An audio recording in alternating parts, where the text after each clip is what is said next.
Ok, bueno, pues el día de hoy nos toca nuestro segundo tema, que a decir verdad está pesado y largo.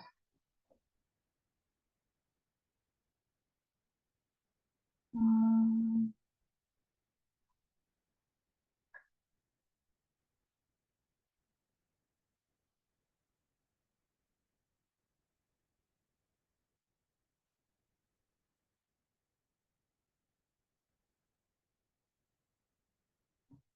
ahí voy.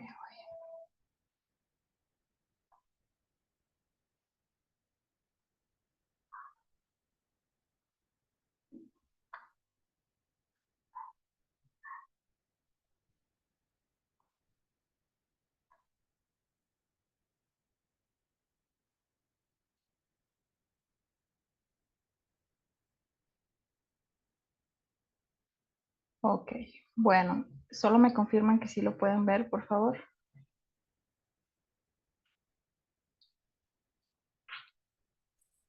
Sí, sí se alcanza a ver. Excelente, muchas gracias. Bueno, pues como les comentaba, el tema 2 pertenece a justamente este título que se llama Logística de Proyectos de Investigación. No sé qué tan fresco traigan el tema de metodología de la investigación como tal. Eh, lo vimos yo creo que de una manera muy ligera en la preparatoria, posteriormente en la licenciatura para quienes hicieron tesis, tesina o algún proyecto, trabajo de investigación, seguramente lo analizaron. Habemos quienes nos titulamos de otras formas. Entonces, bueno, nada más para retomar, no me gustaría que quedara en el aire muchos detalles, entonces lo voy a pesar de que está en el plan de estudios, lo voy a tratar de llevar pues, lo más fácil posible, pero de manera que les sirva si están pensando en hacer algún proyecto de cualquier tipo, ¿ok? Entonces, bueno, lo primero que hay que recalcar es lo que contiene el tema el día de hoy y de aquí va a surgir la actividad. El contenido temático es este. Partimos del libro que les había mencionado la clase pasada que pertenece a Sampieri. Y bueno, son estos temas, ¿no? El planteamiento del problema, la revisión de literatura, marco teórico, definición del alcance de la investigación, formulación de hipótesis, concepción o selección del diseño de investigación, selección de la muestra, recolección de datos, análisis de datos y reporte de resultados. Bueno, aquí primero que nada, recuerden que la investigación se divide en dos líneas, ¿no? Cualitativo y cuantitativo. Esta presentación lo abarca de manera general, a pesar de que estos tres últimos subtemas están enfocados a lo cuantitativo, pero bueno, nosotros lo vamos a tomar de manera general. Creo que, de hecho, la maestría y sus carreras y profesiones están más enfocadas a lo cualitativo, pero siempre se complementan. Ningún enfoque es mejor uno que otro, simplemente se aplican en momentos y en circunstancias distintas, pero se complementan muy bien. Voy a explicar primero la actividad para que tengan tiempo de irla pensando durante la explicación de todos estos temas, que está bastante largo. Los puntitos que están en color rojo o anaranjado son con los que ustedes van a trabajar. Es decir, yo voy a ir explicando cada uno de ellos y tú vas a ir imaginando, diseñando y tomando tus propios apuntes sobre si tú hicieras una investigación, cómo la irías desarrollando a manera de bosquejo.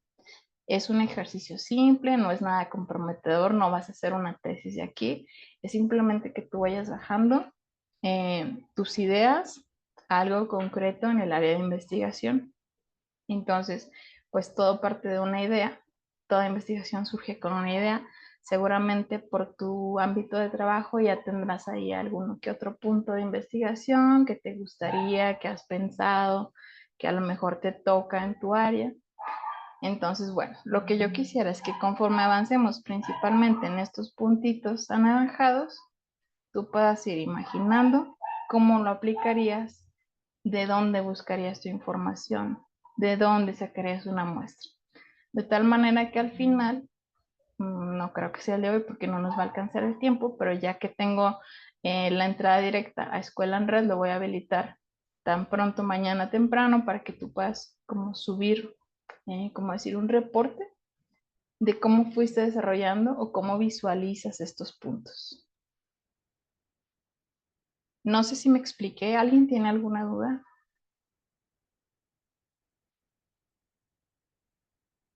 Si se te va la onda, si no pudiste estar, no te preocupes. Igual le podemos dar, lo voy a resaltar en las indicaciones cuando lo habilite en Escuela en Red y ya tú lo puedes investigar en la grabación o también por tu cuenta, no pasa nada. Entonces, bueno, para quienes van llegando, repito, los puntitos que están en rojo son los en los que tú te vas a ir enfocando para desarrollar un bosquejo de investigación. Y esto surge y parte desde una idea que tiene que estar bastante clara. Les comentaba que podía ser algo relacionado con tu profesión, con tu área, con tu carrera o simplemente algo que te llama la atención. Bueno, deténganme si alguien tiene alguna duda, algún comentario. Por lo pronto vamos a avanzar. El primer punto, ahora sí, es el planteamiento del problema. Un punto previo que no puse, pero Sampieri, el autor, lo recalca bastante, es que toda investigación parte de una idea, ¿ok? Las ideas no son ni buenas ni malas, ni están tan estructuradas, ni tan simples. Una idea simplemente es una idea y de ahí han surgido las grandes investigaciones. ¿A dónde nos lleva una investigación científica? Bueno, a detalles tan simples como el desarrollo de celulares, el desarrollo de prácticamente todo, ¿no? Es una idea que alguien tiene, que la pone en papel, que le aplica el método científico y la desarrolla. El segundo paso sería este que nosotros estamos viendo, el planteamiento de un problema. ¿Qué dice nuestro autor del planteamiento del problema? Bueno, pues dice que el planteamiento puede dirigirse a explorar, describir, relacionar y o explicar. Esto lo vamos a desmenuzar un poquito más adelante. No tiene que abarcarlo todo, a veces simplemente se va a uno, a dos o a veces a todos. El planteamiento es útil para evaluar, comparar, interpretar, establecer precedentes y determinar causalidad y sus implicaciones. Generalmente la causa y efecto da muchas explicaciones y se puede partir fácilmente de ahí. El planteamiento implica afinar ideas y sus criterios son delimitar el problema, la relación entre variables, formular como pregunta y tratar un problema medible u observable. ¿Qué quiere decir la letra A? Delimitar el problema es estar concreto, saber a dónde vamos, no querer abarcarlo todo en un pequeño tiempo. Todo se puede, pero estructurándolo paso a paso.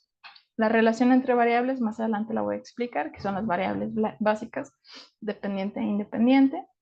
Formular como pregunta, es decir, cuestionárnoslo en un principio todo, que pues es un método filosófico antiguo, y tratar un problema medible u observable, es decir, algo que esté acorde a tus factores de tiempo, de dinero, de conocimientos.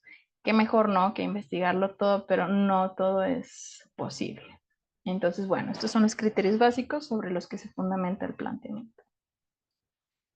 El planteamiento cuantitativo, pues sus elementos son objetivo, preguntas de investigación, justificación del estudio, viabilidad y deficiencias. Sus objetivos, pues prácticamente son las guías del estudio, son los que marcan la pauta hacia dónde va a ir orientado. Las preguntas de investigación que son claras y con el qué del estudio. Las preguntas entre más claras, más dirección dan. ¿Okay? No es hacer preguntas filosóficas profundas, no. Son preguntas sencillas y claras. Justificación del estudio, que es el por qué y el para qué del estudio. La viabilidad, como les comentaba, la disponibilidad de muchísimos recursos económicos, de tiempo, personales, los alcances del estudio, las implicaciones y cuáles son las consecuencias, y las deficiencias en el conocimiento del problema que orientan hacia el estado del conocimiento y nuevas perspectivas. En este penúltimo punto, quisiera detenerme porque cuando se piensa en implicaciones y consecuencias del estudio, cabe resaltar que muchas industrias farmacéuticas frenan sus investigaciones por las consecuencias que esto puede llevar, ¿no? Es decir, cuando, y bueno, de buena mano y cercana, ¿no? Cuando se empiezan a encontrar resultados que podrían terminar con una enfermedad, pues se vuelve muy peligroso para los científicos porque entonces las industrias farmacéuticas ya no tendrían razón de ser, al menos en ese tratamiento. Y por eso se detienen muchas investigaciones por cuestión de inseguridad en base a las consecuencias que generan esos estudios de investigación. ¿Qué es plantear el problema? Decíamos, es afinar y estructurar más formalmente la idea de investigación. Entonces te invito a que esta idea que tú traes, con la que vas a hacer tu actividad el día de hoy, la pongas de manera formal. Acuérdate, no es un compromiso, no estás haciendo una tesis, es un bosquejo, una simple actividad. Es necesario formular el problema específico en términos concretos y explícitos, de manera que sea susceptible de investigarse con métodos científicos. Casi todo podría investigarse con un método científico siempre y cuando se le dé el cuerpo que merece, ¿ok? Delimitar es la esencia de los planteamientos. Dejémoslo simplemente en planteamientos. Delimitar es decir hasta dónde sí va a llegar mi investigación. Y el investigador debe ser capaz no solo de conceptuar el problema, sino también de escribirlo en forma clara, precisa y accesible. Yo creo que lo básico de una investigación, aparte de hacerla claramente, es poder compartirla, ¿ok? De poco sirve que yo sea una investigadora o que sea una docente que realiza una investigación. Eh,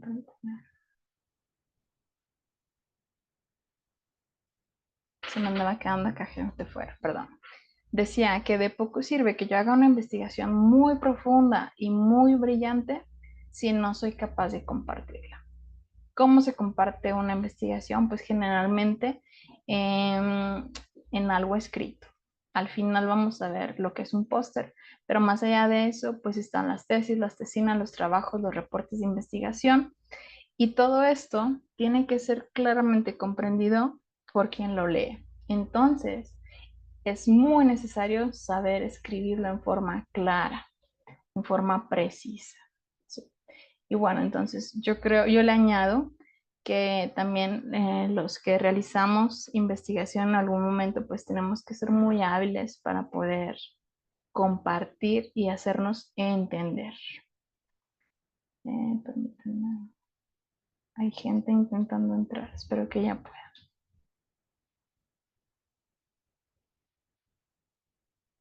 Ok, bueno, ¿qué más? Criterios para plantear el problema. El problema, primero que nada, debe expresar una relación entre dos o más conceptos o variables, es decir, características o atributos de personas, fenómenos, organismos, materiales, eventos, hechos, sistemas, que puedan ser medidos con puntuaciones numéricas. Cuando nosotros le damos un número a una situación es más fácil de medir. Incluso, y me recuerda a una gran profesora en el área de investigación que nos decía, cuando tú ves una gráfica, cuando a ti te dan estadísticas, tienes un montón de números que a lo mejor los del área no somos fan de, pero los números hablan. Y si sabes interpretarlos, tienes una gran cantidad de información. Todas esas estadísticas que, por ejemplo, el INEGI arroja, pues creo que muchos no nos detenemos a analizarlos, a estudiarlos, a leerlos. Sin embargo, los números están ahí, los números nos hablan y hay que saber interpretarlos.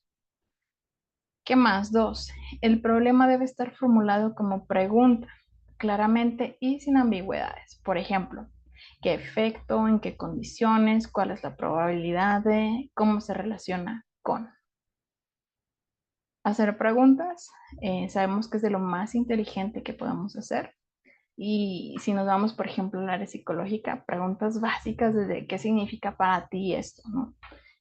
Que se evita muchísimos problemas de relaciones personales.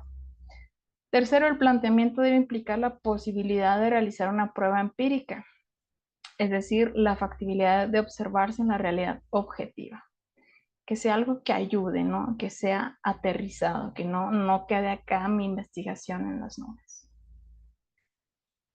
¿Qué elementos contiene el planteamiento del problema? Bueno, pues tenemos los objetivos, que dijimos que es como la columna vertebral, lo que guía, las preguntas de investigación, la justificación del estudio, el por qué es necesario realizarlo, la viabilidad con todos los elementos que ya mencioné, y la evaluación de las deficiencias en el conocimiento del problema. ¿Qué significa esto? Bueno, pues que si yo quiero investigar algo, pues debo saber que también hay limitantes, ¿ok? Que no lo voy a encontrar todo en una primera investigación y en una primera etapa, y que incluso mi investigación puede no darse por carencia de información. Ya son como problemas muy puntuales, pero sí que existen. Regresando, ahora, ¿qué son los objetivos? Bueno, pues es necesario saber qué se pretende con la investigación. No es como dice nuestro dicho de le tiro a todo y a nada le atino. No, tenemos que saber específicamente, aunque esté muy enamorada del tema, de la idea de la investigación, tengo que ser muy clara en lo que voy a investigar. Con algunas investigaciones se busca resolver un problema en especial, por lo tanto debe mencionarse cuál es el problema y de qué manera se piensa que la investigación o el estudio va a ayudar a resolverlo. Los objetivos deben expresarse con claridad y ser específicos, medibles, apropiados y realistas. Sabemos los que tenemos un poco de experiencia en el área de la docencia, pues que nada más efectivo que apoyarnos con la taxonomía de Bloom, que es una categorización de verbos dependiendo de lo que queramos buscar. Entonces, bueno, son verbos que no fallan, que podemos utilizar también fácilmente como guía para una investigación. Y por último, son las guías del estudio y hay que tenerlos presentes durante todo su desarrollo. Tener los objetivos frescos y en la mente durante la investigación evita cuestiones de que me perdí, se me olvidó, me desvié, me dieron otros resultados. ¿Ok? Nos van guiando. Es común el uso de verbos y derivados de este tipo. No son los únicos, ni mucho menos, pero son como los más utilizados. Describir, analizar, determinar, estimar, demostrar, comparar, especificar, valorar, indicar y relacionar. Lo que sí es que los objetivos que se especifiquen deben ser congruentes entre sí. ¿Okay? Yo no puedo buscar hacer una investigación en la que solo voy a describir y conocer un tema y después poner, por ejemplo, relacionar algunos eventos, ¿no? Porque no tiene nada que ver y aparte intentaría abarcar mucho y no es posible. De verdad que no es posible en una sola investigación. Repito, estos son los verbos más utilizados, sin embargo, podemos apoyarnos con facilidad en la taxonomía de Bloom. Posteriormente seguirían las preguntas de investigación y bueno, creo que todos sabemos preguntar. En el caso de la investigación es solo guiar un poco más nuestras preguntas. Dice, además de definir los objetivos, es conveniente plantear por medio de una o dos preguntas el problema que se estudiará. Hacerlo en forma de preguntas tiene la ventaja de presentarlo de manera directa, lo cual minimiza la distorsión. Y como lo dije hace rato, no solo en la investigación, sino también en las relaciones interpersonales, el poder preguntar de manera directa qué significa para la otra persona algo, nos evita el 80% de problemas. Las preguntas se plantean en términos de qué, por qué y cómo. Cuantas más precisas son las preguntas, más fácilmente se responden. En este caso, los autores de León y Montero mencionan los requisitos que deben cumplir las preguntas. Aquí lo puse en una tablita. Que no se conozcan las respuestas, porque si no, no tendría caso la investigación. Que puedan responderse con evidencia empírica, es decir, que se pueda demostrar los resultados de esas preguntas, las respuestas de esas preguntas. Que impliquen usar medios éticos y que sean claras.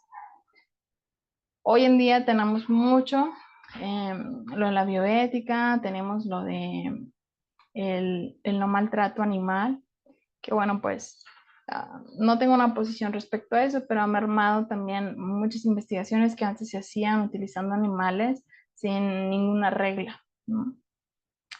Y que el conocimiento que se obtenga sea sustancial, es decir, que aporte conocimientos, que ayude a trascender. En cuanto a la justificación de la investigación,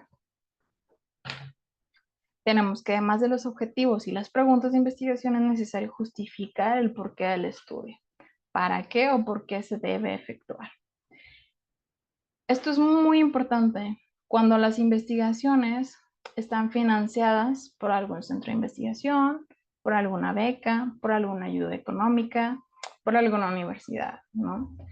Es como la parte clave para poder vender la investigación y poder obtener un apoyo. La mayoría de las investigaciones cuentan con un porqué, pues no se hacen simplemente por un capricho. Aparte, se me hace poco probable que alguien se quiera aventar una investigación en forma solo por un capricho, porque conlleva mucho tiempo y mucha disciplina y dedicación. Entonces, ese propósito debe ser lo suficientemente significativo para que se justifique su relación. Algunos criterios que pudieran justificar una investigación son la conveniencia, la relevancia social, las implicaciones prácticas, el valor teórico y la utilidad metodológica. ¿Okay? Son solo algunas, sin embargo, puede haber más. En cuanto a la viabilidad de la investigación, bueno, pues se debe tomar en cuenta todos los recursos que se tiene. Por ejemplo, también en cuanto al acceso de material para realizar, por ejemplo, el marco teórico, pues cuando uno pertenece a grandes centros de investigación, pues tienes acceso, más bien se tiene acceso a un sinfín de libros de tesis de investigaciones digitales, casi todo hoy en día es digital, y bueno, eso contribuye mucho, muchísimo, ¿no? La vez pasada les hablaba de Google Académico, también ahí se tiene un gran acceso a muchísima información. También es indispensable tener acceso al lugar o contexto donde se realizará el estudio, ¿no? Es decir, tenemos que preguntarnos de manera realista si es posible llevar a cabo esta investigación y cuánto tiempo tomará efectuarla. Recuerdo que la mayoría de ustedes está en Saltillo, entonces voy a poner un ejemplo de Saltillo. Supongamos que yo quisiera hacer una investigación en la colonia Guayulera y yo vivo, no sé, en la colonia latinoamericana. Y bueno, a pesar de que estoy en Saltillo, yo sé que no me voy a parar ningún día en la Guayulera, pues entonces de nada sirve mi investigación. Tiene que ser algo que realmente sea realista y viable, ¿ok? Un lugar donde yo sí me pueda presentar, donde yo sí le pueda dedicar tiempo. Método gráfico para delimitar el problema. Vamos a ver un ejemplo. Supongamos que a un estudiante le interesan los siguientes temas: el desarrollo humano personal, su propio género y el divorcio. Entonces va a ser una investigación sobre algo, no sabemos qué, pero va a estar vinculado a estos contextos. Entonces, como cualquier persona que inicia una investigación, pues le cuesta acotar su investigación, ¿no? Pasar ese embudo para saber qué es lo que quiere investigar. Lo que se puede hacer es lo siguiente: en una primera instancia, escribir los conceptos que se tienen en la mira. Desarrollo humano, que pues sabemos que abarca múltiples conceptos. Mujeres, ok, pero hay mujeres de muchas edades, de muchos lugares. En un primer momento lo dejamos así. Y divorcio. Divorcio cuando ayer, hace 10 años, en un futuro, ¿sí? Lo que quiero que veas con esto es que probablemente las ideas que traigas en la cabeza, tú y tus compañeros y todos los que iniciamos, pareciera que no tienen ni pies ni cabeza nuestras ideas. Sin embargo, tenemos que irlas bajando, así como este ejemplo, poco a poco, ¿no? A ver, este tema es muy grande, pero bueno, lo pongo y después lo desmenuzo. Este también lo pongo y después lo desmenuzo. ¿Qué seguiría? Bueno, a pesar de que sus conceptos todavía son muy generales, hay que acotarlos. Entonces, el paso 2 sería buscar conceptos más específicos. Es decir, venimos aquí en el tema del desarrollo humano y un elemento, pues aquí está, el autoestima. Perfecto. En el paso 2 dijo mujeres, ¿no? ¿Cuáles mujeres? Ah, pues eligió a las mujeres de La Paz, Bolivia, por lo tanto se les llama paseñas con altos ingresos. ¿Ok? Entonces ahí ya subdivides. De hombres y mujeres, pues mujeres, y de mujeres de La Paz y mujeres aparte con altos ingresos. Y el tema del divorcio, bueno, todavía se clarifica un poco más, un divorcio reciente y lo acotamos a un año o menos. Entonces, si te fijas, ya su embudo va tomando forma, ya puedes ir como imaginando hacia quién o hacia dónde va esa investigación.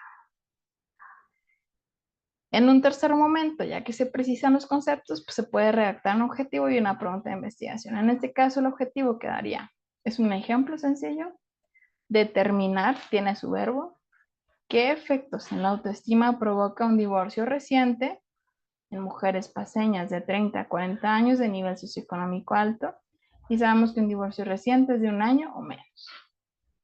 Si te fijas, juntó todos los elementos que fue pasando por el embudo y realmente se genera un buen objetivo. ¿Cuál sería la pregunta de investigación? ¿Qué efectos produce en la autoestima el divorcio reciente en dichas mujeres? La pregunta de investigación parece que es un poco más de lo mismo, sin embargo, si te fijas, centra todavía más la atención en algo muy específico. Entonces, bueno, para mí eso es como la magia de la investigación, a veces de ideas tan burdas, de ideas que no veo la manera en cómo pueda ponerlas en papel, termina saliendo una buena y sencilla investigación. Esa sería como la primera parte, ¿ok? Y está más que resumida en esos 3 pasos, cómo va metiendo en un embudo los conceptos o las ideas que le interesan, volvemos y se genera finalmente un objetivo y una pregunta de investigación. La segunda parte, pues es la revisión de literatura y marco teórico, que a mi gusto es una de mis favoritas, que a mí me gusta mucho leer, entonces bueno. El desarrollo de la perspectiva teórica.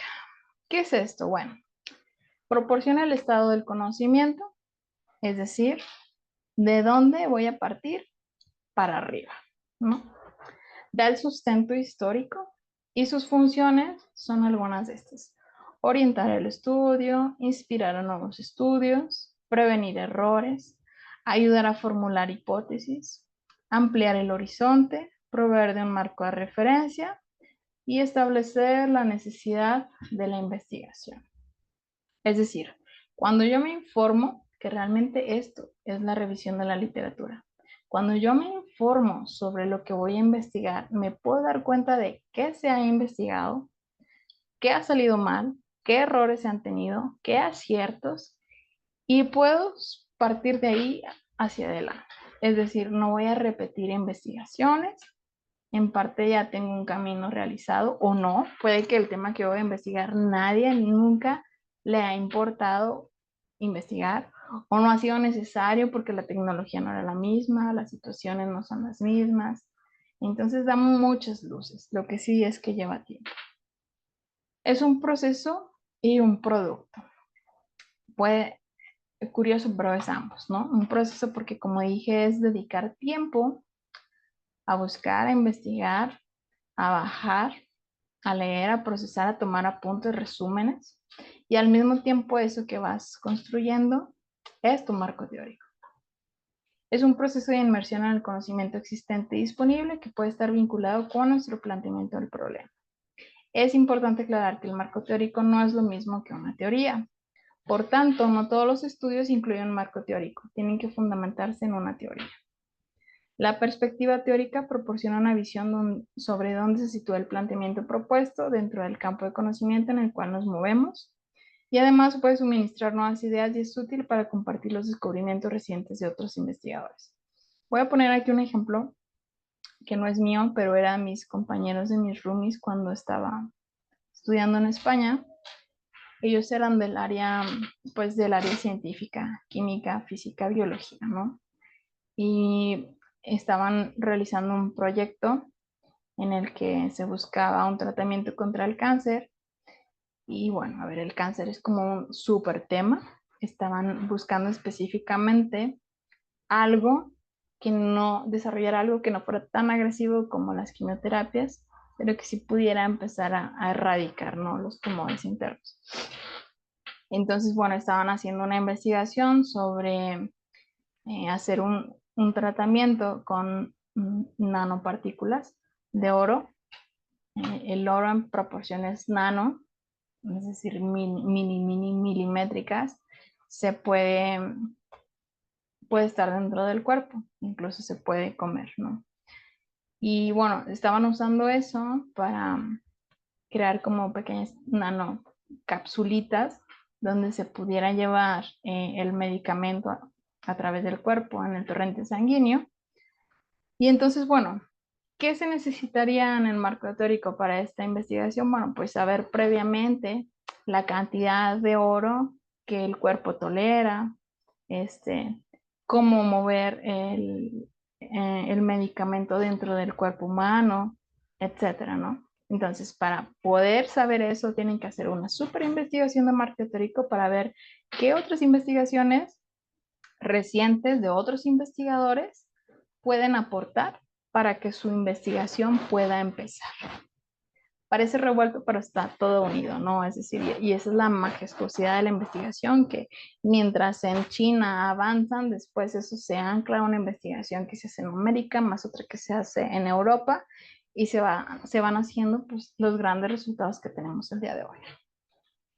¿Cuáles son las funciones del desarrollo de la perspectiva teórica? Bueno, pues ayuda a prevenir errores, como lo mencionamos, se aprende de los errores de otros, orienta sobre cómo ha de realizarse el estudio, amplía el horizonte del estudio, guía al investigador para que se centre en su problema, documenta la necesidad de realizar el estudio, es decir, te puedes topar con casos investigados y que ya están publicados en donde te das cuenta que lo que tú quieres investigar o estudiar sí se necesita.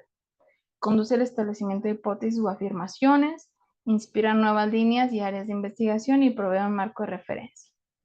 El punto número 6, inspira nuevas líneas y áreas de investigación. Esto es un tema muy amplio, no sé si todos tenemos conocimiento de esto, pero las líneas de investigación son esas áreas en las que los investigadores se especializan, ¿no? Es decir, por ejemplo, tenemos a lo mejor en una facultad de educación, pues diversos maestros de planta investigadores, uno se dedica a la educación de adultos, otro su línea de investigación puede ser la educación especial, otro su línea de investigación puede ser la educación superior, y luego, por ejemplo, la persona que estudia educación superior puede tener unas sublíneas de investigación en educación superior pública y educación superior privada. Entonces son formas de irse especializando y brindando más y mejor camino en la investigación. ¿Okay? ¿Cuáles son las etapas del desarrollo de la perspectiva teórica? Bueno, pues para Zampieri comprende dos: la revisión analítica de la literatura correspondiente y la construcción del marco teórico. La revisión analítica de la literatura, pues bueno, voy a poner mi ejemplo estrella y base, creo que es el más accesible para quienes no nos dedicamos tanto a la educación, que es Google Académico o Google Scholar. La revisión analítica pues implica detectar, consultar y obtener la bibliografía, referencias y otros materiales que sean útiles para los propósitos del estudio, de donde se tiene que extraer y recopilar la información relevante y necesaria para enmarcar nuestro problema de investigación. Y aquí viene otro elemento importante que no lo menciono, solo voy a remarcarlo. Por ejemplo, las citaciones de APA. Ahorita vamos en APA séptima edición. Entonces, y lo digo aquí por el tema de referencias, porque aparte de que tengo que investigar, pues tengo que citar, ¿no? No puedo realizar un plagio y decir que todo lo dije yo o no decir de dónde lo encontré, ¿ok? Hay que darle crédito a la gente y reconocerle a quien ya hizo un trabajo previo de investigación.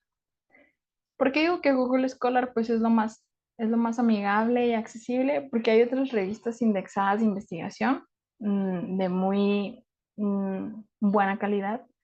Sin embargo, pues para quienes no estamos inmersos en el área, creo que los papers o artículos científicos más accesibles están publicados aquí, en Google Scholar, Google Académico.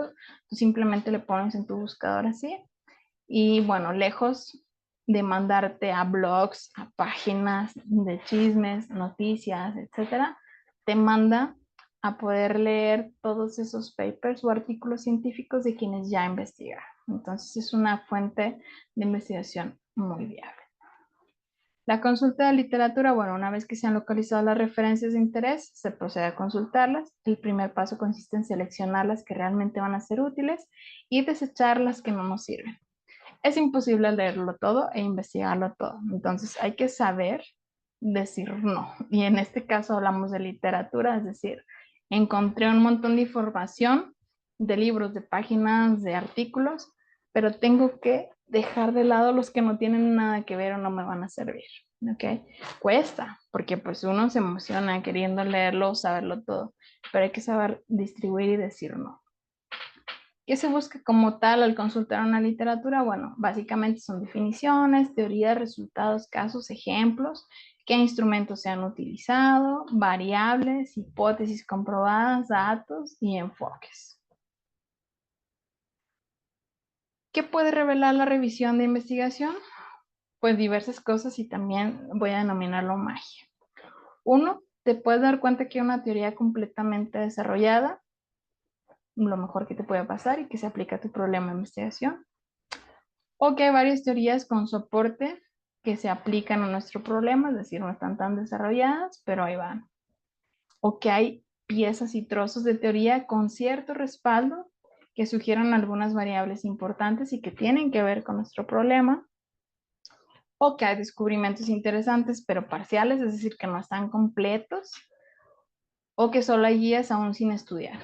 O ideas vagamente relacionadas. Como te decía, a veces tu tema nadie lo ha investigado o antes no tenía nada que ver, ¿no? Por ejemplo, eh, los temas de las pandemias, pues yo creo que hasta antes del 2020 no había investigaciones de eso, ¿no? A lo mejor era de siglos pasados.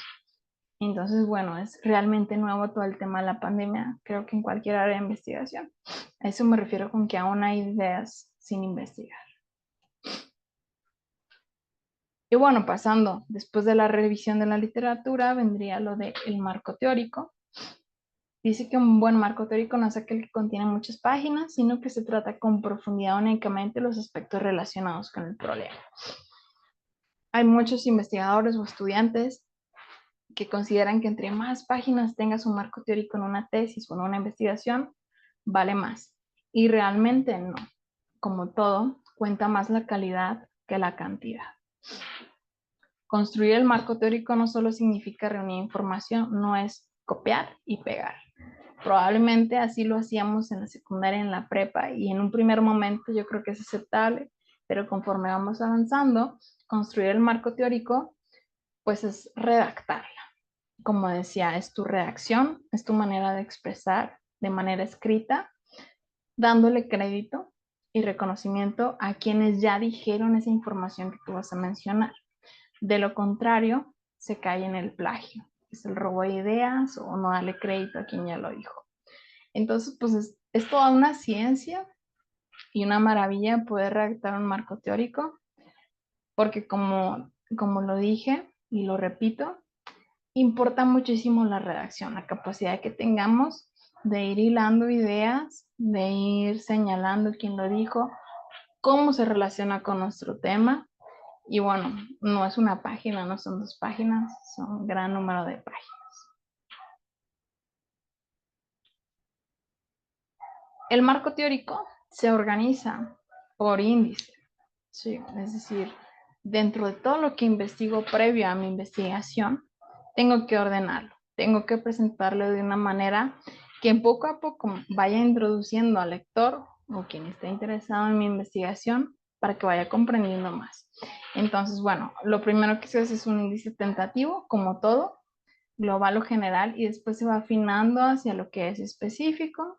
Claro que se colocan las referencias funcionan para citos de texto, para imágenes, para diagramas. A esta operación se le denomina vertebrar, que es como genera la columna vertebral, y creo que aquí puse un ejemplo, como tal. Este es un ejemplo de cómo se van generando, en un primer momento, el índice para un marco teórico, ¿no? Entonces, yo tengo mi tema que está al lado izquierdo, desarrollo una aplicación de alfabeto para niños con síndrome de Down. Después yo divido, ¿no? ¿Cuáles temáticas podrían formar parte de mi marco teórico? Tenemos 1, síndrome de Down, Claro, porque estoy enfocada en niños con síndrome de Down. 2, en habilidades sociales. 3, en la interacción social. 4, en dispositivos móviles. Claro, porque es el desarrollo de una app. 5, las aplicaciones existentes. Después de ahí vuelvo a subdividir y voy relacionando y luego las citas. No, a ver, por ejemplo, Páramo o A en el año 2003 publicó algo que se llama Software para la Educación de Niños con Síndrome de Down en Morelia, México. ¿Esto qué relación tiene? Ah, pues tiene relación con mi subdivisión de dispositivos y mi subdivisión de plataformas. Es decir, que cuando yo redacte este 5.2 y 5.3, no se me puede olvidar hacer mención de Páramo, ¿sí? Y entonces así es una manera visual y gráfica de ordenar lo que apenas voy a escribir, que tenga estructura, coherencia y que no deje de lado nada que ya investigué, que no me falte nada de todo lo que ya pude leer y tener acceso a. Bueno, pues así se construiría un índice por vertebración para generar un marco teórico. Ahora, que si esto te sirve para tu trabajo y algo que no tiene nada que ver con investigación, pues que mejor, ¿no? Es una manera visual de organizarnos, sobre todo para quienes tenemos esta manera visual de aprender, de aprendizaje. Algunas preguntas así como básicas. ¿Cuántas referencias deben usarse para el marco teórico? Bueno, algunos autores sugieren un mínimo de 30 referencias, es decir, al menos 30 investigaciones diferentes que sí tienen que ver con mi investigación para una tesis de licenciatura o maestría. ¿Qué tan extenso debe ser el marco teórico? Bueno, para licenciatura y maestría oscila entre 8 y 15 cuartillas. Para un nivel de doctorado, pues va de 40 a 50. Si te fijas, ya es mucho el nivel, pero bueno, un doctorado realmente está enfocado a eso, a la investigación. Entonces espera que su marco teórico esté denso y con calidad. La redacción del marco teórico. Elaborarlo consiste en redactar su contenido. Como te decía, tenemos que tener habilidades de redacción, hilando párrafos y citando apropiadamente las referencias. Esto de hilar párrafos, bueno, pues sabemos que es toda una ciencia, una maravilla. Utilizar conectores, utilizar sinónimos. No tenemos que saberlos todo, como lo he dicho en la clase pasada y en esta lo repito. Simplemente saber que si ya se me trabó la redacción, rápidamente puedo googlear sinónimos de mi palabra que tengo duda y aparece ahí un sinfín de palabras que puedo utilizar para no estar repitiendo. No sé si se recuerdan a nuestro ex obispo de la religión católica en Saltillo, Francisco Villalobos. Él era una de las personas que más hablaba con sinónimos, ¿no? Entonces, difícilmente repetía una palabra y pues eso habla de un gran bagaje en vocabulario, inteligencia también. Entonces, bueno, cuando se te atore, simplemente googlealo y te aparecen los sinónimos que necesitas. Y bueno, citar las referencias apropiadamente se refiere a que ya existen estilos editoriales. Aquí vienen 3 ejemplos: APA, Harvard o Vancouver. APA es como la más común y es de la Asociación Americana de Psicología.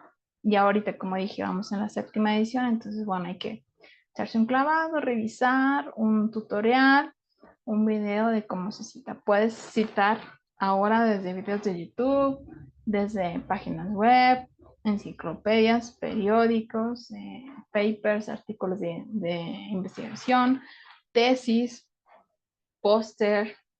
Puedes ahora también citar charlas, conferencias, pero hay que saber cómo hacerlo. Y a ver, yo tampoco lo sé todo, pero sí sé a dónde puedo acudir para poder hacerlo de la manera más adecuada. Hasta ahí sería nuestro segundo elemento, si no me equivoco. Lo siguiente sería la definición del alcance de la investigación. Dijimos que hay que tener claro hasta dónde sí y lo que no va a abarcar mi investigación. Si una vez hecha la revisión de la literatura, se ha decidido que la investigación vale la pena y se debe realizar, el siguiente paso consiste en visualizar el alcance que tendría. Resultan de la revisión de la literatura y de la perspectiva del estudio. Dependen de los objetivos del investigador para combinar los elementos en el estudio y pues son 4. 4 alcances. Esto los habíamos mencionado en la diapositiva primera, segunda, que eran los exploratorios, correlacionales, descriptivos y explicativos, ¿no? ¿Qué alcance va a tener tu investigación? ¿Qué quieres? ¿Que explore, que explique, que describa, que relacione? En primer lugar están los estudios exploratorios. Estos se realizan cuando el objetivo es examinar un tema o problema de investigación poco estudiado, del cual se tienen muchas dudas y no se ha abordado antes. Solo te ponía el ejemplo de la pandemia, que al 2020 hacia atrás, pues realmente creo que había poca información al respecto. No se me ocurre, por ejemplo, algún tema de la actualidad que no se haya abordado antes y que esté poco estudiado, pero lo hay. Es decir, cuando la revisión de la literatura reveló que tan solo hay guías no investigadas e ideas vagamente relacionadas con el problema del estudio. Lo que harías en este caso, si tu estudio es exploratorio, es simplemente conocer, explorar claramente qué hay al respecto de ese tema de investigación que te estás poniendo sobre la mesa. No te tienes que preocupar por más, simplemente por explorar qué hay y qué no hay, obviamente. En cambio, si los estudios se van a enfocar a lo descriptivo, pues bueno, con frecuencia la meta del investigador consiste en describir fenómenos, situaciones, contextos y sucesos, es decir, detallar qué son y cómo se manifiestan. Estos estudios buscan especificar las propiedades, características y perfiles de personas, grupos, comunidades, procesos, objetos o cualquier otro fenómeno que se someta a un análisis. Aquí, por ejemplo, se puede utilizar para estudios con grupos indígenas, por así decir, con grupos a veces vulnerados. Y aquí nos remarcaba una gran investigadora que se tiene que tener mucho cuidado cuando se hace este tipo de estudios, porque estas comunidades, grupos de personas, grupos vulnerables, a veces ya están muy fastidiados de tanta investigación que se les hace, ¿no? Y es comprensible, entonces, bueno, primero que nada hay que saber que por sobre todo están sus derechos y bueno, yo tengo que ser muy respetuoso. Pero esto va más a describir y para describir pues tengo que observar, tengo que ser partícipe del día a día de una situación, ¿ok? Entonces pueden ser muchísimas cosas. Por ejemplo, ahorita que tenemos la cuestión de todos los migrantes que están siendo regresados de Estados Unidos y yo quisiera hacer una investigación sobre esto, pues lo más lógico sería que pudiera trasladarme a una zona en donde estén llegando los migrantes, donde los estén bajando de los aviones, de los autobuses, donde sea su primer contacto de nuevo con Latinoamérica, como para poder realizar una investigación de índole descriptiva, es decir, detallar qué y cómo se está manifestando el suceso. Por otro lado, también tenemos los estudios correlacionales, que tienen como finalidad conocer la relación o grado de asociación que existe entre dos o más conceptos, categorías o variables. Aquí tenemos que tener muy claro que no es nada más uno, sino son dos conceptos. Incluso pueden ser más, 3, 4 variables. Pero bueno, aquí hay que tener un muy buen manejo de las variables para que el estudio no se desfase y no se me salga y no se me descuadre.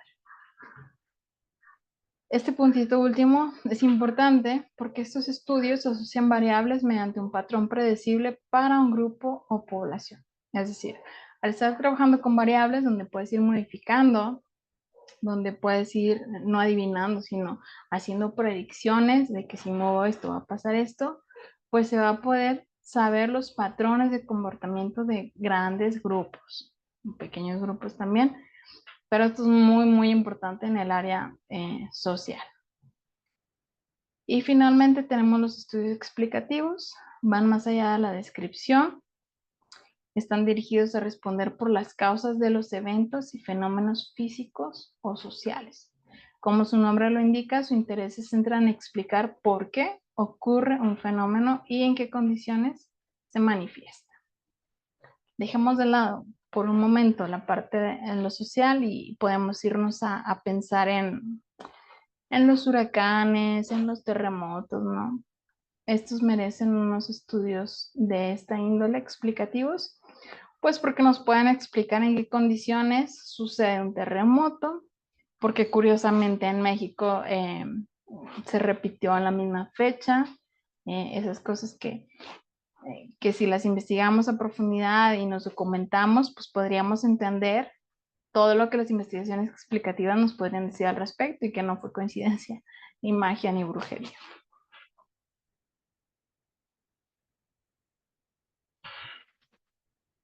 Siguiente, la hipótesis.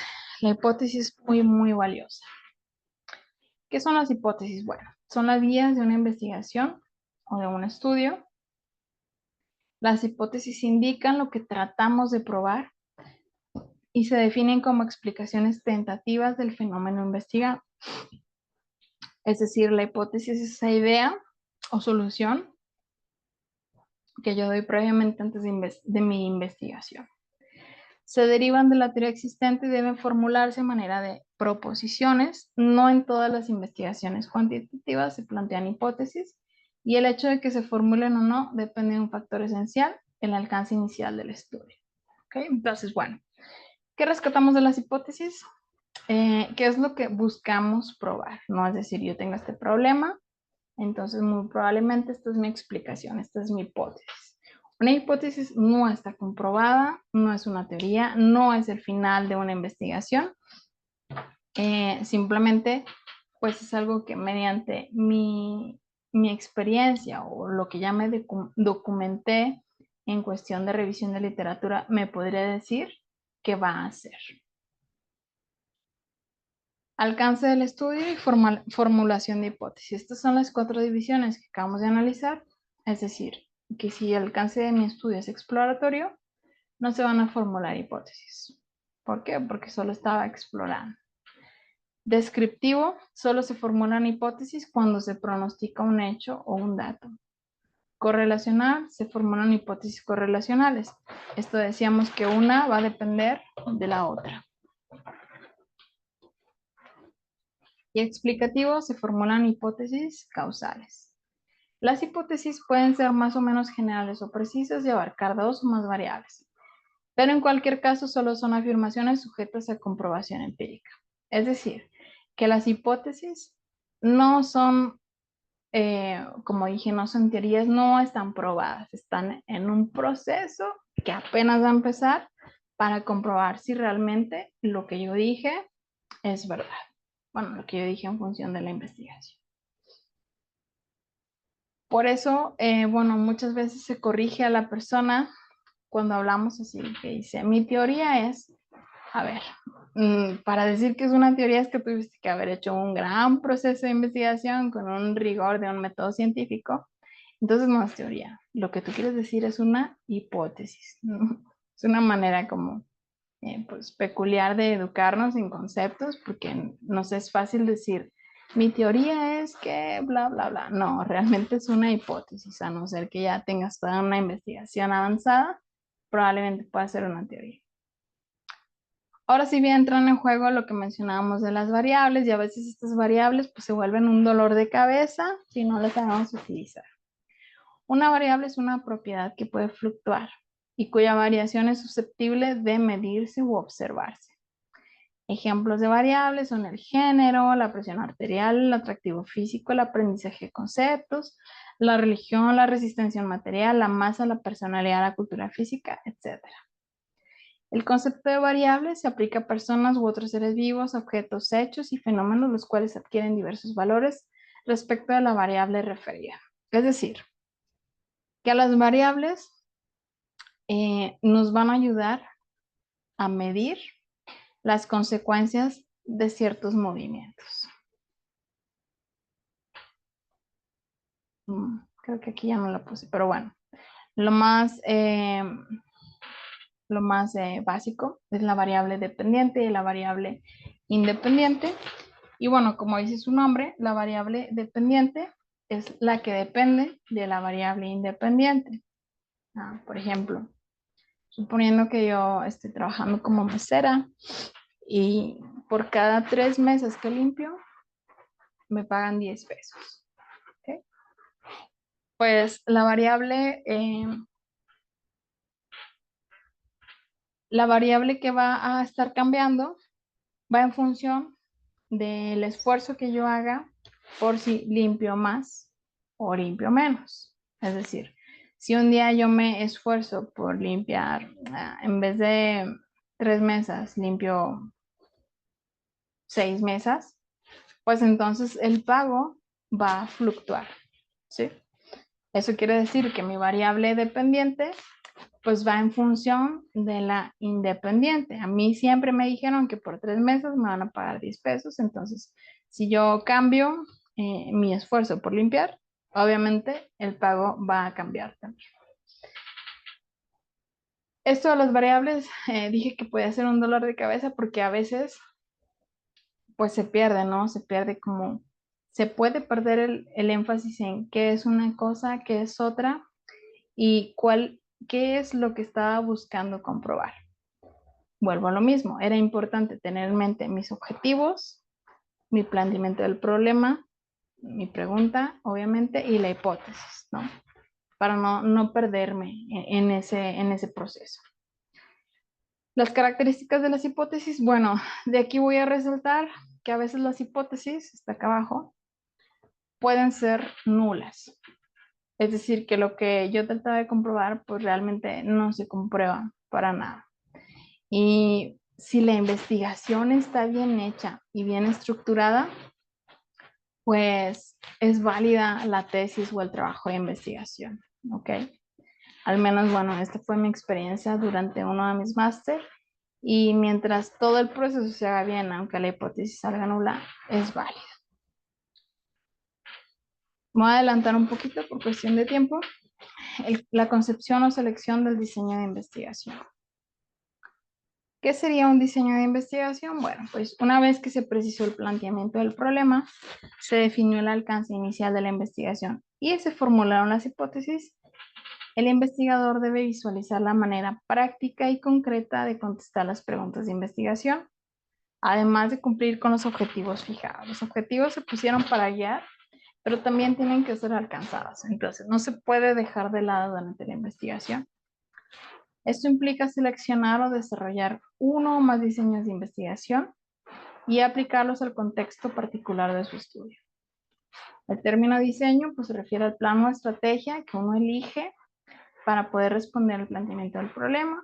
Existen tipos de diseños, principalmente dos: los de investigación experimental e investigación no experimental. Antes de avanzar, acuérdate que hay dos enfoques de la investigación: el cualitativo y el cuantitativo. ¿Okay? Entonces, bueno, esta presentación no está enfocada como tal a uno, es nada más a manera de darnos una idea de lo que hay, de lo que nos puede servir en función de lo que necesitamos. Los diseños experimentales se refieren a un estudio en el que se manipulan intencionalmente una o más variables independientes para analizar las consecuencias que la manipulación tiene sobre una o más variables dependientes dentro de una investigación, una situación de control. Acuérdate, las variables dependientes, como su nombre lo indica, dependen de las independientes. Si yo modifico la independiente, me interesa saber qué cambios va a haber en las dependientes. ¿Okay? Los diseños experimentales, bueno, por ejemplo, un tratamiento, estímulo, influencia, intervención, es una variable independiente. La supuesta causa influye en y la variable dependiente. Por ejemplo, un tratamiento psicológico reduce la depresión, ¿no? Ese es un diseño experimental. Un tratamiento médico puede mejorar la artritis. Es decir, que la artritis depende de un tratamiento médico que sería la variable independiente. Un nuevo motor revolucionario incrementa la velocidad. Entonces, la velocidad, que es la variable dependiente, va en función de las características de este motor nuevo que representa la variable independiente. Entonces, el ajuste más interesante pues es aquí, ¿no? Sobre la variable independiente, qué ajustes, qué cambios que voy a implementar o a quitar para que tenga resultados sobre mi variable dependiente. Acuérdate que en algunas investigaciones hay más variables, no solo dos. ¿Okay? ¿Cuáles son los requisitos de un experimento? Bueno, pues la manipulación intencional, es decir, no voy a manipular, ni a mover, ni a quitar, ni a sumar cosas por error, porque sí así lo quise. Toda manipulación debe ser intencional y debe estar pues bien registrada, porque una de las riquezas de las investigaciones es que puedan replicarse. Para que mi investigación sea válida y fiable y confiable, debe ser capaz de que otra persona, otro investigador en otro momento lo replique y obtenga los mismos resultados. Entonces yo tengo que ser muy honesta y muy clara y muy sincera al momento de decir, hice esto, con estas cantidades en este momento del día, a esta temperatura y por resultado me dio esto. ¿Okay? Entonces tiene que estar bien explícito cada movimiento que se hace. Entonces la manipulación intencional de las variables independientes, es decir, que la variable independiente es la que se considera como supuesta causa en una relación entre variables. ¿Qué otro requisito? Medir el efecto que la variable independiente tiene. Medir es una palabra clave en una investigación. Y la validez interna, que es el grado de confianza que se tiene de que los resultados del experimento se interpreten adecuadamente y sean válidos. Es decir, que no haya maquillaje, ¿no? Así se dice, en donde los numeritos no cuadran y bueno, ahí se maquilla un poco para no tener que volver a repetir todo el experimento. Se debe tener un gran control, un gran registro, un proceso que requiere mucha disciplina en poder reportarlo todo. A lo mejor nuestra área no es científica de laboratorio, pero sí es importante saber que en esos aspectos pues todo importa. Desde la temperatura, desde la intensidad de la luz, el ruido que hay dentro del laboratorio, el tiempo en que los instrumentos están expuestos al oxígeno, todo tiene que quedar previamente registrado. Importa, incluso, bueno, esto lo aprendí también por allá, si en el día llovió, si en la noche llovió, si no ha llovido, los resultados en los experimentos son muy diferentes en función del clima también. Bueno, ¿cuáles son los contextos generales de los experimentos? Tenemos de laboratorio y de campo. De laboratorio sería un experimento en que el efecto de todas o casi todas las variables independientes, influyentes, no concernientes al problema de investigación se mantiene reducido lo más posible. Es decir, tengo control de casi todo. En el campo, un experimento en una situación más real o natural en la que el investigador manipula una o más variables. Pensemos ahora en nuestra área, ¿no? En el trabajo a lo mejor docente con un niño estudiante.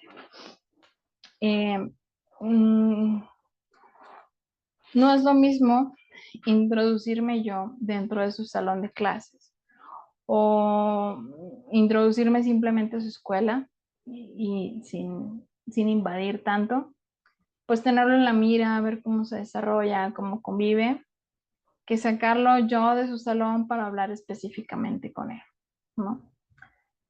Mi investigación de campo y de laboratorio en este caso probablemente va a tener resultados muy diferentes. En unos casos se requiere que sí sea de laboratorio, en otros casos se requiere que sí sea de campo. No hay una mejor que otra, va en función de qué es lo que estamos buscando. ¿Cuáles son los diseños no experimentales? Bueno, esto se define como la investigación que se realiza sin manipular deliberadamente las variables. En la otra era manipular a conciencia, registrándolo todo.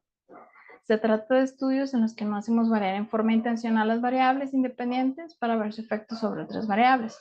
Lo que aquí se hace es observar fenómenos tal como se dan en su contexto natural para analizarlos. ¿Okay? Si yo quiero, por ejemplo, analizar el comportamiento de los, no sé, voy a decir, de los caballos, ¿no? En un parque natural. Pues lo mejor sería observarlos en diferentes estaciones del año sin yo ser la que manipula las variables, ¿no? Se van moviendo las estaciones del año, van generando comportamientos diferentes en los caballos, en su ciclo de apareamiento y demás. Yo simplemente voy a observar y registrar. Ahora estoy dando aspectos, perdón, ejemplos como de muchas áreas, pero tú lo puedes ir bajando a lo tuyo a lo que te interese, a tu idea, a tu situación profesional. En este caso no se manipulan las variables, es observación. Y con el simple hecho, pero muy valorado, de la observación se puede obtener bastante. El paso que llega es la selección de la muestra. En una investigación siempre se tiene una muestra, no siempre, pero en la mayoría de las situaciones sí realizamos el estudio en una muestra. Aquí tenemos una pequeña imagen que nos interpreta que esta es la población y entonces yo agarro una pequeña muestra de justo esta población elegida. Solo cuando queremos efectuar un censo debemos incluir todos los casos, personas, animales, plantas, objetos del universo o la población. Lo primero, sobre qué o quiénes se van a recolectar datos. Es decir, ya tengo todos mis pasos previos bien hechos, ya tengo la idea. Ahora, sobre quién voy a recolectar los datos que necesito. Aquí se centra el interés en qué o quiénes, es decir, los participantes, objetos o sucesos o colectividades de estudio que van a ser las unidades de muestreo, y lo cual depende, como dije, de lo que ya planteé previamente. ¿Cómo voy a saber a quién elegir? Bueno, pues tengo que regresar, ver qué estoy buscando para específicamente ir a ese punto en donde sé que ese análisis sí me va a servir. ¿Quiénes van a ser medidos? Errores y soluciones. Vamos a analizar aquí unos ejemplos rápidos, ¿no? Tenemos unas preguntas de investigación. Pregunta número 1. ¿Discriminan a las mujeres en los anuncios de televisión? Pues no sé, en esa línea va una investigación. ¿Cuál sería la unidad de análisis errónea? O sea, la muestra errónea. Bueno, sería tomar mujeres que aparecen en los anuncios de televisión. ¿Por qué? Porque el error está en que no hay un grupo de comparación, ¿sí? Estoy tomando mujeres, pero ¿cómo quiero saber si las discriminan si no las estoy comparando con alguien más? ¿Cómo sería la unidad de análisis correcta? Bueno, mi muestra sería mujeres y hombres que aparecen en los anuncios de televisión para comparar si ambos son presentados con la misma frecuencia e igualdad de papeles desempeñados y atributos. Aquí sí es correcto, ya estoy comparando. Otro ejemplo, pregunta de investigación. ¿Están los obreros del área metropolitana de la ciudad de Guadalajara satisfechos con su trabajo?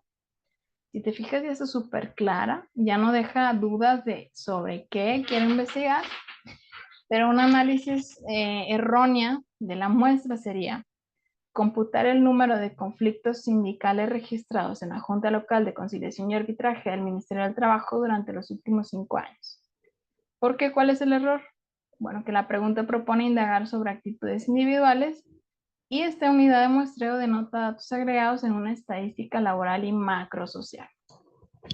Es decir, que no se está acercando en nada a mi pregunta de investigación, aunque suene bastante nice y que pudiera dejarnos bien parados ante quien no conoce lo que estoy investigando. ¿Cuál sería la muestra correcta? Bueno, una muestra de obreros que trabajan en el área metropolitana de Guadalajara, cada uno de los cuales contestará las preguntas de un cuestionario sobre satisfacción laboral. Aunque parezca muy sencillo, es eso lo que me interesa, porque eso va a dar respuestas a mi pregunta. A lo mejor no tiene mucha ciencia, pero sí tiene ciencia elaborar este cuestionario, y aunque no suene con palabras rebombantes como esta unidad de análisis errónea, eso es lo que necesito para mi investigación. No tengo por qué minimizar mi trabajo. Mientras esté enfocado a lo que necesito, está muy bien hecho. Otro ejemplo, tenemos nuestra pregunta de investigación. ¿En qué medida contribuye la satisfacción de la comunicación que tienen los pacientes de enfisema pulmonar con sus médicos en el apego al tratamiento? Okay. Esta es una pregunta más del área médica. ¿Cómo sería erróneamente elegir pacientes de enfisema pulmonar en estado terminal? ¿Cuál es el error? Que la comunicación es un proceso entre dos actores, médicos y pacientes. Entonces, en estado terminal, pareciera que no tienen contacto con alguien más que pudiera estar retroalimentándoles el tratamiento. ¿Cómo sería la muestra correcta? Bueno, serían pacientes de enfisema pulmonar y los médicos responsables del tratamiento. Muy sencillo, muy claro, nada rebuscado. Otro ejemplo. Pregunta, ¿en qué grado se aplica el modelo por competencias en las escuelas de un distrito escolar? ¿Cómo sería incorrecto? Tomar alumnos y alumnas de las escuelas del distrito escolar. ¿Por qué? Porque se obtendría una respuesta incompleta a la pregunta de investigación y puede ser que algunos alumnos ni siquiera sepan bien lo que es el modelo por competencias en la educación. Seguramente nadie sabe. ¿Cómo sería correcta la muestra? Bueno, sería tomar modelos curriculares de las escuelas del distrito escolar, análisis de la documentación disponible previamente, directores y maestros de las escuelas mediante entrevistas y eventos de enseñanza-aprendizaje como observación de clase y tareas en cada escuela.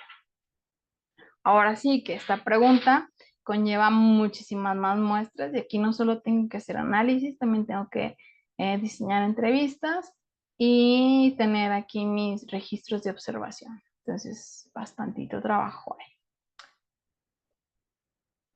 Ujú.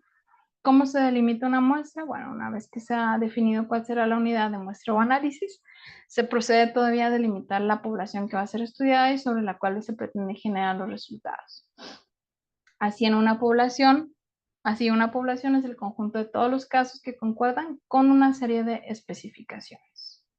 Tenemos aquí una población de niños, los límites de población, todos los niños del área metropolitana, bla, bla, bla. ¿Ok? Entonces, bueno, también es importante saber hasta dónde y de dónde voy a tomar mi muestra. Ahora, la recolección de datos. Bueno, esto también es otra fase que conlleva tiempo, que cansa, que necesita ser preparada.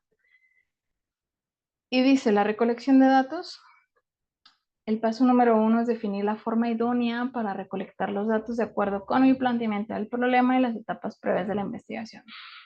Es decir, que si para poder responder mi pregunta de investigación va a ser suficiente hacer entrevistas, perfecto. Ahora, ¿qué tipo de entrevistas? Abiertas, cerradas, en línea, yo qué sé, ¿no? Si para poder responder mi problema yo necesito observar y aparte hacer entrevistas, bueno, pues ya tengo que diseñar más instrumentos de investigación, de medición, perdón. Entonces, bueno, hay muchas maneras de recolectar datos. Seleccionar o elaborar uno o varios instrumentos o métodos, aplicar los instrumentos, obtener los datos, codificar los datos y archivar los datos y prepararlos para su análisis. Bueno, aquí voy a compartir mi tesis en uno de los máster.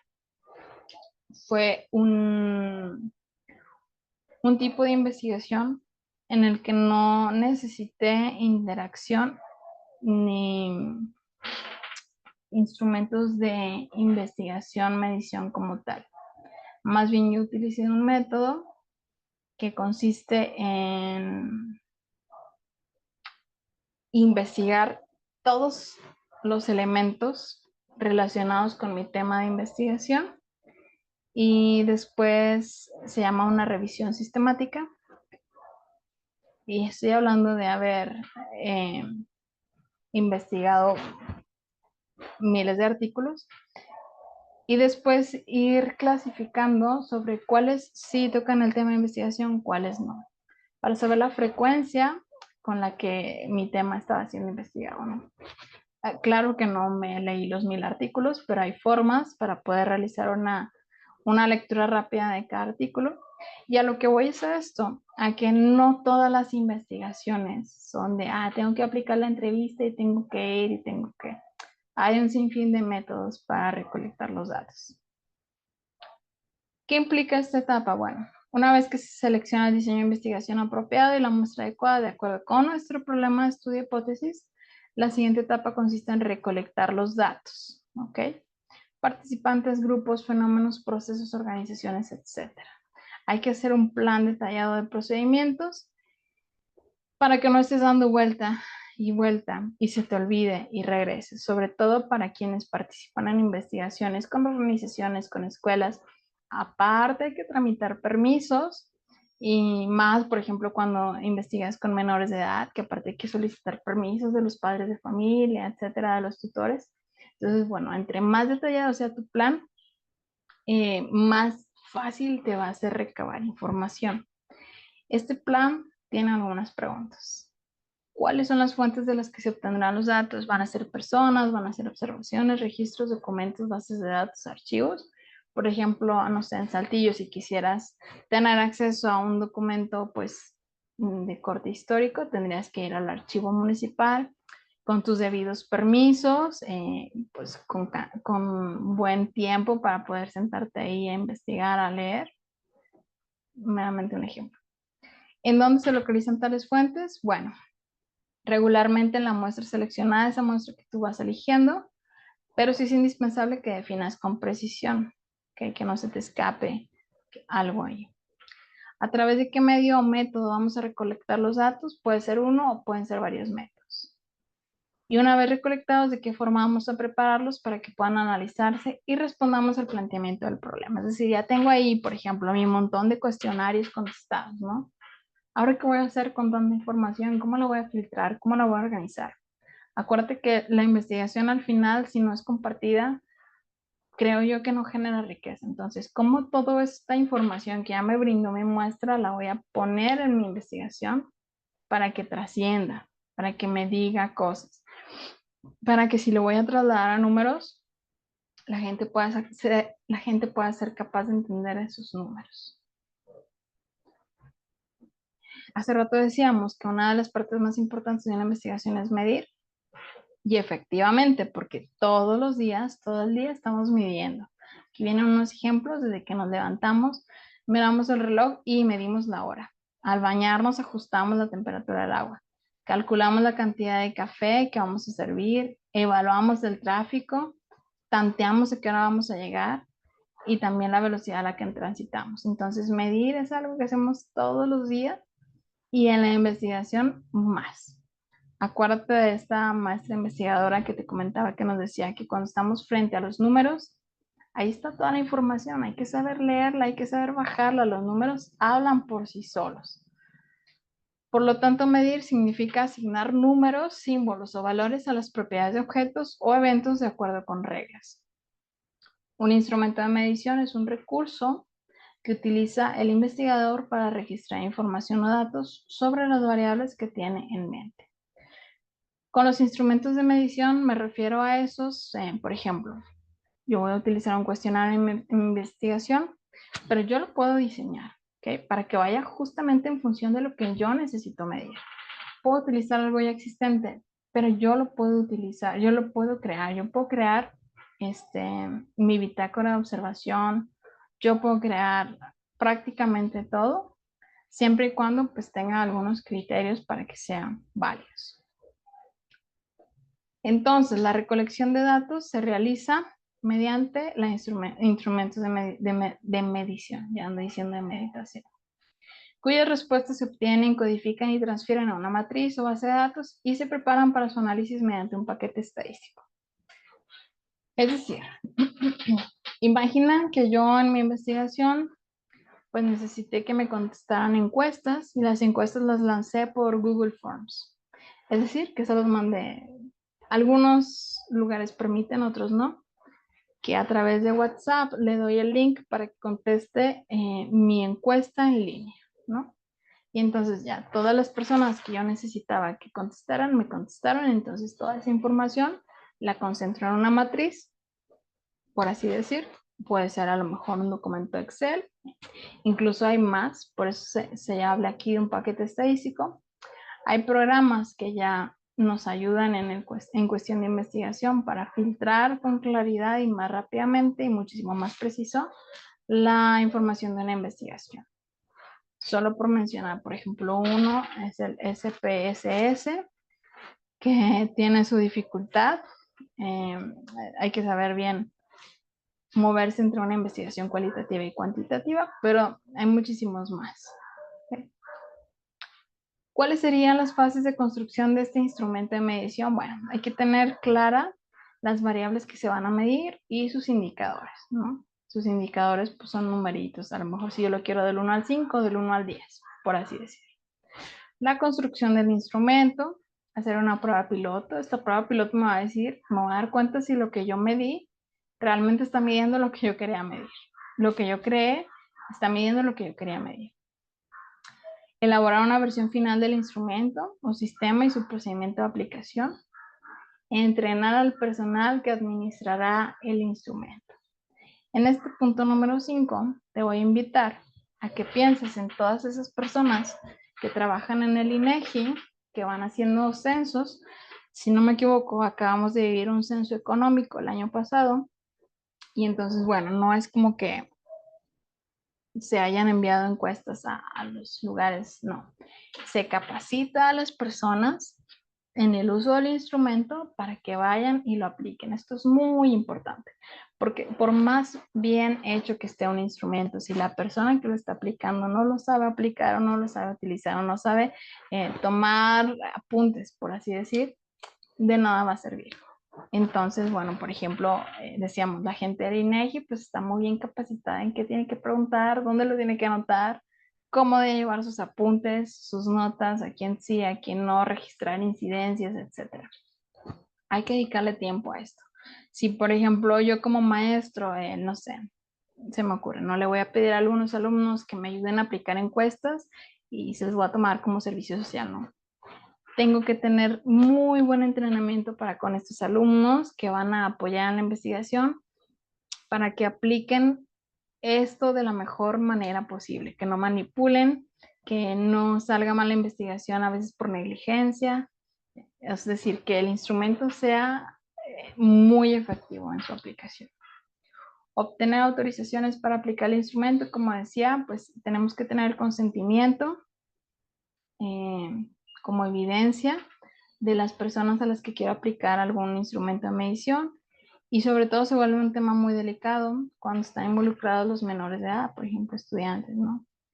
Se tiene que hablar y conseguir el permiso de los padres de familia. A veces tienen que estar un adulto presente porque, bueno, últimamente todo esto se presta para muchas cosas que no quisiera mencionar, pero es muy importante, incluso aunque no sean menores de edad, eh, tener el consentimiento de la persona. Incluso si tú utilizaste a lo mejor, no sé, 2 personas a lo largo de tu investigación. Y al final una persona ya que hiciste todo tu proceso dice, no, sabes que siempre no, no quiero. Pues se tiene que respetar, ¿no? Al final es su información privada, personal, y bueno, pues tú tendrás que buscar la forma de volver a hacerlo con otro. Y la administración del instrumento. ¿Dónde? ¿Cómo lo voy a usar? ¿Cómo lo voy a aplicar? En cuanto a que les decía que uno puede crear su propio instrumento de medición, sí, sí se puede y creo que es muy creativo. Sin embargo, tiene que cumplir con estos requisitos y aprobarlos para que yo pueda decir que mi instrumento de medición está midiendo lo que yo digo que mide, ¿ok? Y es que tenga objetividad, validez y confiabilidad. ¿Qué es la objetividad en este caso? Bueno, es el grado en que el instrumento es permeable a los sesgos y tendencias del investigador. Es decir, que no está contaminado por mis creencias, por mis juicios, por mis experiencias. Que realmente está midiendo sin importar lo que yo quiero, lo que yo traigo, ¿no? Dentro. Que le puedo permear, le puedo imprimir, le puedo dar ahí mi toque. Que tenga validez significa el grado en que un instrumento mide la variable que pretende medir y de ella se derivan distintos tipos de evidencia como la validez de contenido, criterio y de constructo, ¿sí? Es decir, a ver, un ejemplo así muy chusco.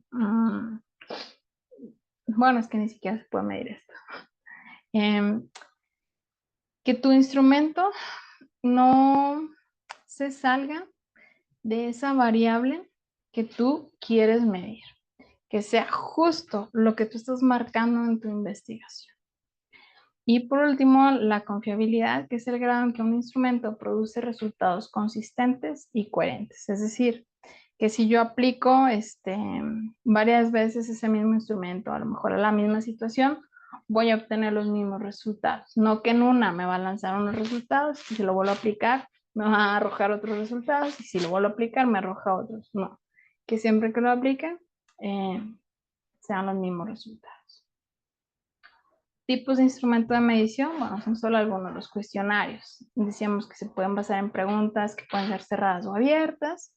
Sus contextos pueden ser autoadministrados, una entrevista personal o telefónica o vía internet. Las escalas de medición de actitudes que pueden ser, por ejemplo, el escalamiento tipo Likert, diferencial semántico, etcétera. De esto, sinceramente, tengo poco dominio, pero tengo nociones. Otros tipos son análisis de contenido cuantitativo, la observación, las pruebas estandarizadas. Esto pues es de fácil acceso porque ya está hecho, solo hay que pedir los permisos, a lo mejor pagar, buscar las que están más actuales. Aparatos y equipos. Por ejemplo, si voy a hacer una investigación de medir el nivel de glucosa en sangre, pues tengo que tener el instrumento de medición, el aparatito, las tiras, el alcohol, todo, ¿no? Indicadores, datos secundarios, es decir, los recolectados por otros investigadores. Acuérdate que mi investigación no parte de cero, siempre parto de algo que ya existe, algo que ya se conoce, y pues en función de ello tengo que respetar también y valorar lo que ya se hizo. En cuestión de análisis de datos cuantitativos, bueno, pues hay diferentes maneras de hacerlo mediante las estadísticas descriptivas.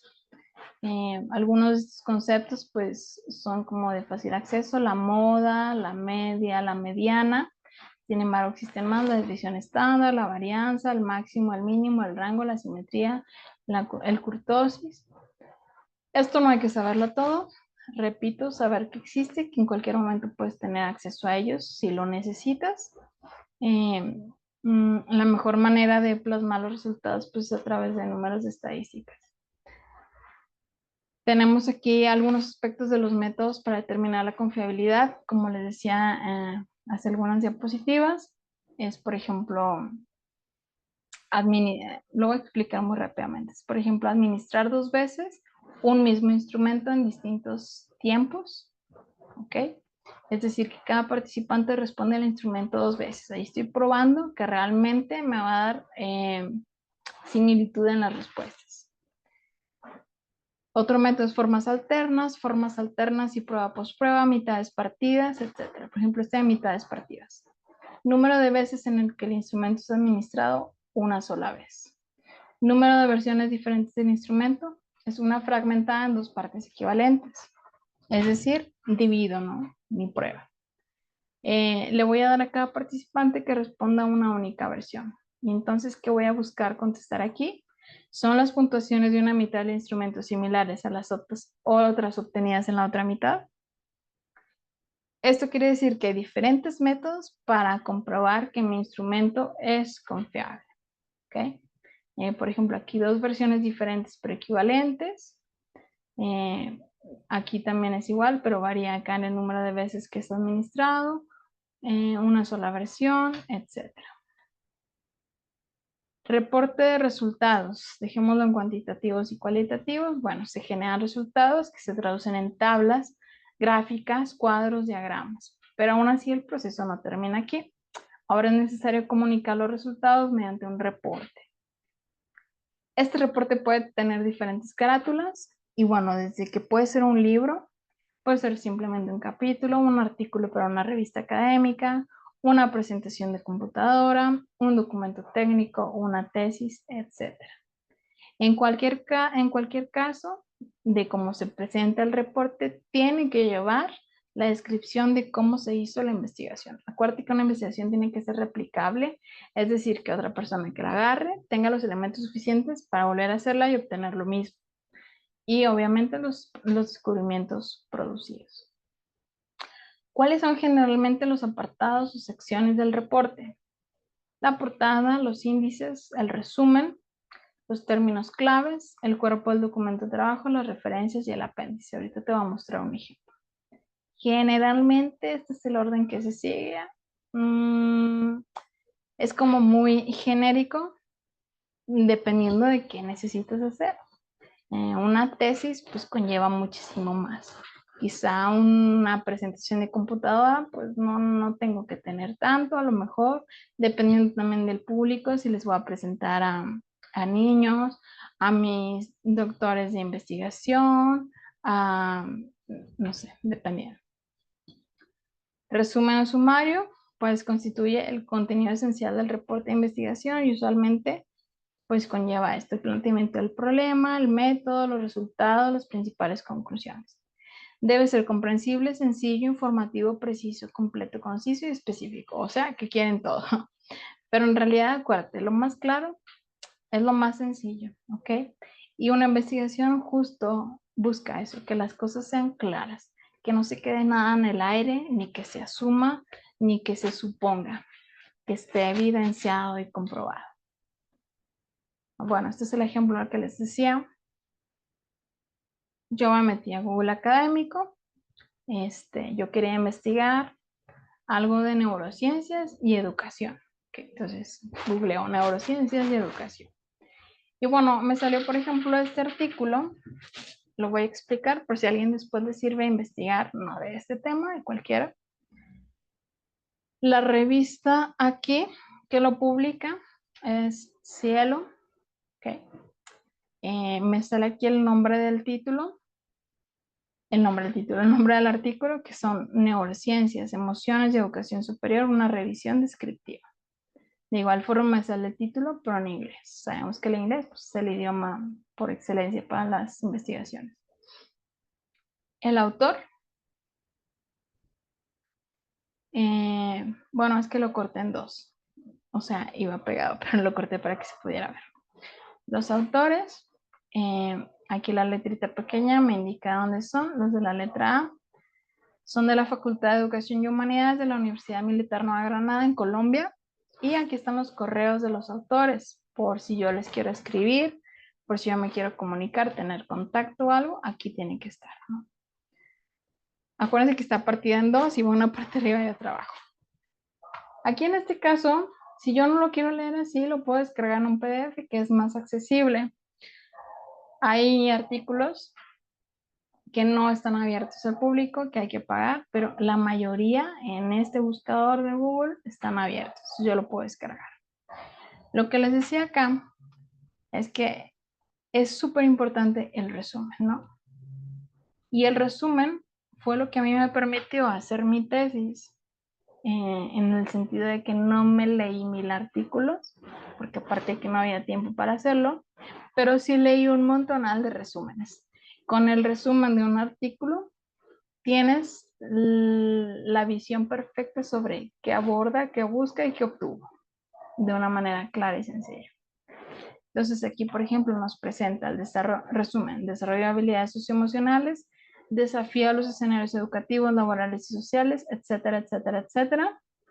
Y las palabras claves por las que fui a dar con este artículo son educación, enseñanza, aprendizaje, competencias emocionales, habilidades socioafectivas. ¿Okay? Enseguida viene el resumen en inglés, el abstract. Siempre es muy importante, ¿no? Es lo mismo, pero en inglés. A veces se pide un tercer idioma, pero seguro, seguro, inglés y español. Entonces, bueno, yo quería que vieran como la estructura y la esencia de un artículo, que esto no es más que el resultado que se hizo de una investigación. Si pudiéramos leer el artículo completo, yo creo que sería una maravilla, pero te darías cuenta ahí de qué se tenía en un principio, qué se buscaba, cuál fue la muestra, qué se le hizo a la muestra, cómo se midió, qué resultados se obtuvieron y las conclusiones que se dan. Un artículo de estos, pues generalmente no puede ser de 7, 15 páginas, 20, no mucho. ¿Cuál sería un esquema de búsqueda general para un reporte de investigación? Introducción, marco teórico, método, resultados y discusión. Y cada una de estas cosas conlleva todos sus elementos. Por ejemplo, la introducción puede ser el planteamiento, preguntas objetivas, justificación, etcétera, el enfoque y el contexto. El marco teórico, acuérdate la imagen que vimos como de una columna vertebral que va uniendo, entonces tema 1, subtemas, tema 2, subtemas, tema 3, subtemas, en la cantidad de temas que tú quieras desarrollar en un marco teórico. Método, contexto, hipótesis, variables, diseño, universo y muestra, instrumentos, procedimientos. Los resultados pues, que obtuve, pude haber obtenido muchos resultados.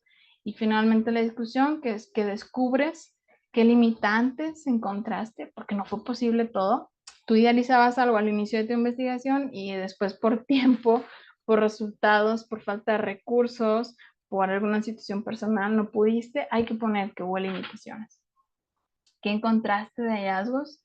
Conclusiones y muchas veces se pone cuál sería el siguiente paso en la investigación, aunque yo no lo voy a hacer para que le dé luz a otros investigadores en por dónde pudieran seguir la investigación. ¿Okay? Bueno, a ver, ¿dónde están? Ya se me perdieron. Esto es muy rápido. Yo sé que lleva mucho. Es como una refrescadita de cosas que hemos visto desde, creo, secundaria, prepa, universidad, simplemente en el día a día que vamos midiendo, investigando. Y bueno, no quería dejar de lado nada, aunque ahorita no estemos realizando una investigación como tal. Yo espero que les haya servido para refrescar, para saber que se puede hacer muchísimo trabajo, que no todo es profesionalizante, también hay muchas cosas que son de investigación. Y bueno, pues no es cualquier trabajo, gracias a la investigación tenemos celulares, tenemos aportes en educación, tenemos fábricas, tenemos ropa, tenemos viajes, medios de transporte, tenemos prácticamente todo gracias a la investigación. Bueno, espero que hayan podido avanzar en su actividad. La voy a repetir para los que fueron entrando un poco tarde. La actividad consiste...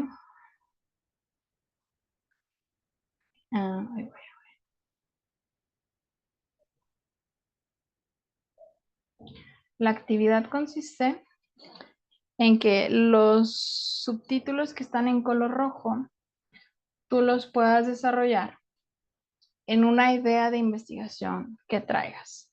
Podría ser una idea vaga de tu día a día, puede ser una idea de tu trabajo, puede ser una idea de algo que a ti te llame la atención, que con la información que yo te fui dando, tú pudieras ir como imaginando, a ver, de mi idea de investigación puede surgir este planteamiento y de ahí puedo sacar esta hipótesis. ¿Ok? Y para sacar esto, seleccionaría esta muestra de entre esta población.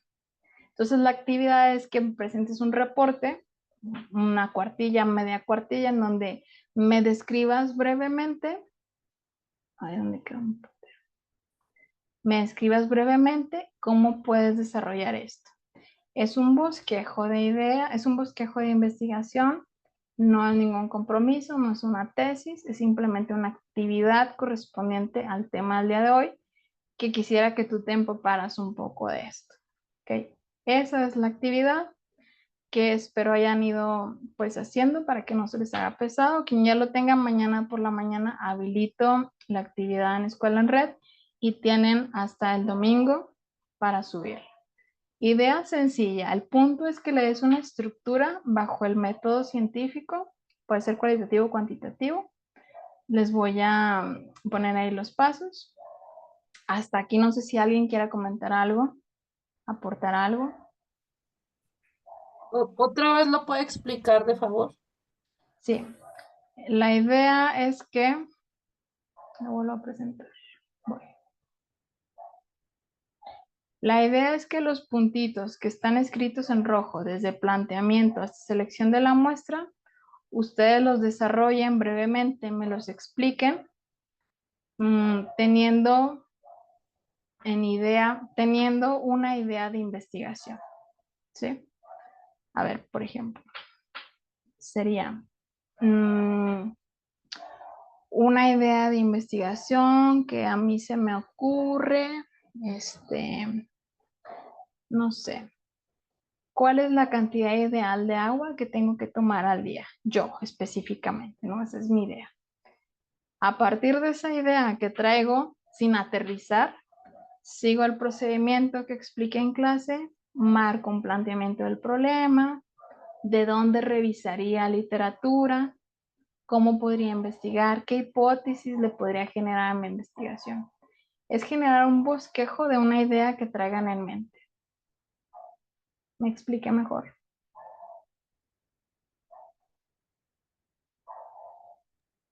Sí, sí, doctora. Bueno, pues entonces Sin más, si alguien tiene una duda, pueden escribirla por WhatsApp. Es algo sencillo, no se la compliquen, no sufran. Es nada más pues retomar esto de la investigación, que es parte importante de cualquier programa académico. Entonces, acuérdense, es algo sencillo que puedan plasmar en una cuartilla, media cuartilla, de una idea que ustedes traigan que podría llevarse a la investigación. ¿Estamos? Cualquier duda pueden escribir por WhatsApp. Voy a estar disponible para poder asesorarlos. Sin, Yo dime. tengo una duda. Yo en lo particular, cada clase escribo, o sea, hago mis anotaciones, trato de plasmar lo que se está viendo en presentación, pero pues ahora fue mucho. Entonces, ¿hay manera de que se comparta esta presentación o estas diapositivas para yo poderlas imprimir y quedármelas para, pues sí, para mi uso personal? Sí, claro, se las paso. Lo puedo hacer en un PDF y se los puedo pasar. Lo intento cargar en la escuela en red, si no se los paso por WhatsApp. Muchas gracias. Sí, de nada. Disculpe, antes de que se vaya, la actividad que habilitó el día de ayer, ¿cuándo tenemos tiempo límite? Creo que la puse también para el domingo, próximo domingo. Gracias. Sí. Ujú. Si a alguien se le atora, se ocupa, surge algo, nada más escriben por WhatsApp. Sí, entiendo sus situaciones, nada más que si haya compromiso de su parte. Ok. Bueno, pues si no hay nadie más, nos retiramos, damos por terminada esta segunda sesión y estamos pendientes con esta pequeña actividad. Que pasen buena noche y bonita semana. Hasta luego. Buenas noches. Hasta luego, gracias, buenas noches. De nada. Buenas noches.